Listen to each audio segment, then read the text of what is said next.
क्या आपको लगता है कि जंग सिर्फ सीमाओं पर होती है? अगर हाँ, तो ये खबर आपकी सोच बदल सकती है, क्योंकि मिडिल ईस्ट में चल रही जंग अब आपके घर तक पहुंचने लगी है। पहले तेल और गैस के दाम बढ़े, फिर एलपीजी सिलेंडर को लेकर चिंता बढ़ी और अब एक और नई परेशानी सामने आ रही है, दवाइयों की कमी। जी हाँ, खबर ये है कि अगर हालात ऐसे ही रहे तो भारत में पैरासीटामोल जैसी जरूरी दवाइयों की सप्लाई भी प्रभावित हो सकती है। सवाल ये है कि आखिर जंग का असर हमारी दवाइयों तक कैसे पहुंच गया? क्या आने वाले दिनों में दवा लेना भी मुश्किल हो सकता है? और क्या ये सिर्फ अफवाह है या सच में बड़ा संकट आने वाला है? आइए पूरे मामले को समझते हैं हम इस वीडियो में। नमस्कार, मेरा नाम है चेष्टा नागर और आप देख रहे हैं द हिंदी टॉप। दरअसल इस पूरे संकट की जड़ है मिडिल ईस्ट में चल रहा तनाव और खासकर हॉर्मुज़ स्ट्रेट की स्थिति। हॉर्मुज़ स्ट्रेट दुनिया का एक बहुत अहम समुद्री रास्ता है जहां से तेल और गैस की बड़ी सप्लाई होती है, लेकिन ईरान के एक्शन के बाद इस रास्ते पर सप्लाई प्रभावित हो गई है।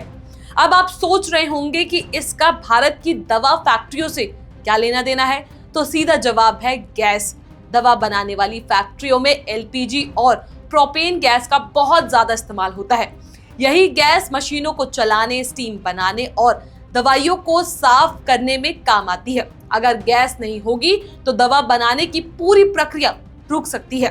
महाराष्ट्र, तेलंगाना और आंध्र प्रदेश जैसे राज्यों में जो भारत के बड़े फार्मा हब माने जाते हैं, यहाँ कई फैक्ट्रियां या तो धीरे धीरे काम कर रही है या बंद होने की कगार पर है। इंडस्ट्री एक्सपर्ट्स का कहना है कि अगर हालात जल्दी नहीं सुधरे तो करीब 7 से 10 दिनों में 200 तक दवा कंपनियां अपने प्रोडक्शन रोक सकती है। अब समझिए इसका असर कितना बड़ा हो सकता है। भारत दुनिया के सबसे बड़े दवा बनाने वाले देशों में से एक है। यहाँ पैरासीटामोल, एंटीबायोटिक्स, विटामिन और कई लाइफ सेविंग इंजेक्शन बनते हैं। अगर इसका प्रोडक्शन रुकता है तो सिर्फ भारत ही नहीं बल्कि दुनिया भर में दवाइयों की सप्लाई प्रभावित हो सकती है। सबसे ज्यादा चिंता उन दवाइयों को लेकर है जो इंजेक्शन के रूप में दी जाती है, क्योंकि इनके लिए बहुत साफ और कंट्रोल्ड माहौल चाहिए होता है जो बिना गैस के संभव नहीं।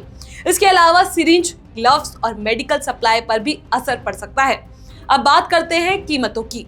जब गैस महंगी हो रही है और मिल भी कम रही है तो कंपनियों की लागत बढ़ेगी।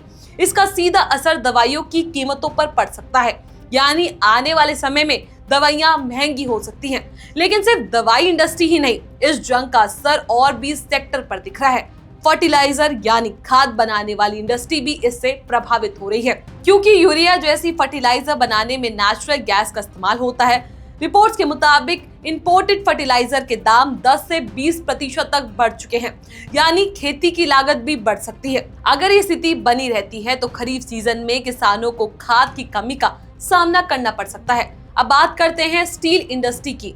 स्टील बनाने में गैस बहुत जरूरी होती है।